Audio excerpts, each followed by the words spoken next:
కుప్పంలో జరిగిన ఇన్సిడెంట్ చూస్తుంటే నిజంగా చాలా బాధాకరంగా ఉంది. సీఎం చంద్రబాబు నాయుడు గారి సొంత నియోజకవర్గంలోనే ఇలా జరుగుతుందంటే రాష్ట్రంలో మహిళలకు ఏమాత్రం భద్రత కల్పిస్తున్నారో ఒకసారి రాష్ట్ర ప్రజలు ఆలోచించగలరు. ఎందుకంటే చంద్రబాబు నాయుడు గారు అధికారంలోకి వచ్చిన తర్వాత ఇది ప్రజాస్వామ్యమా రెండుకు రాజ్యాంగమా అనే అనుమానం కలిగే విధంగా ఈ రోజు రాష్ట్రంలో ప్రతి రోజు కూడా మహిళల మీద బాలికల మీద దాడులు చేయడం, అత్యాచారాలు చేయడం, హత్యలు చేయడం, చెట్టుకు కట్టేసి కొట్టడం ఇవి ఏ రాష్ట్రంలో అయినా జరుగుతున్నాయా? ఒక్క ఆంధ్రప్రదేశ్ లోనే జరుగుతుంది అంటే ఇక్కడ చంద్రబాబు నాయుడు గారు కానీ, పవన్ కళ్యాణ్ గారు కానివ్వండి, అలాగే హోంమంత్రి అనిత గారు కానీ ఎలా నిర్లక్ష్యంగా వ్యవహరిస్తున్నారు, ఎలా మహిళల రక్షణని గాలికి వదిలేశారో అందరికీ అర్థమవుతుంది.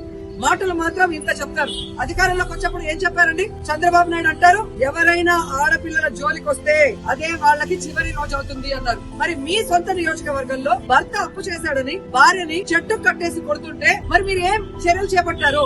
ఎక్కడి నుంచి వీళ్ళకి ధైర్యం వచ్చిందని నేను అడుగుతున్నాను. మీ పార్టీకి సంబంధించిన తెలుగుదేశం పార్టీ నాయకుడు ఒకడు ఈ అమ్మాయిని కట్టేసి కొట్టడం నిజం కాదా? మరి అతనికి ఎక్కడి నుంచి ధైర్యం వచ్చింది? కొడుకు ముందర, చిన్న బిడ్డ ముందర అమ్మని కట్టేసి కొట్టారు అంటే ఈ రోజు పోలీసులు చూసినా భయం లేదు. అలాగే చంద్రబాబు నాయుడిని హోంమంత్రిని చూసినా మీ పార్టీ వాళ్ళకి భయం లేకుండా పోయింది. ఎందుకంటే లోకేష్ గారు చెప్పినట్టు ఎవరు ఎంత హింస చేస్తే, ఎవరు ఎంత దాడులు చేస్తే మీ గుడ్ లుక్స్ లో ఉండొచ్చు అన్న ఆలోచనతో రాష్ట్ర వ్యాప్తంగా అరాచక పాలన, అరాచకం సృష్టిస్తూ ముందుకు వెళ్తున్నారు.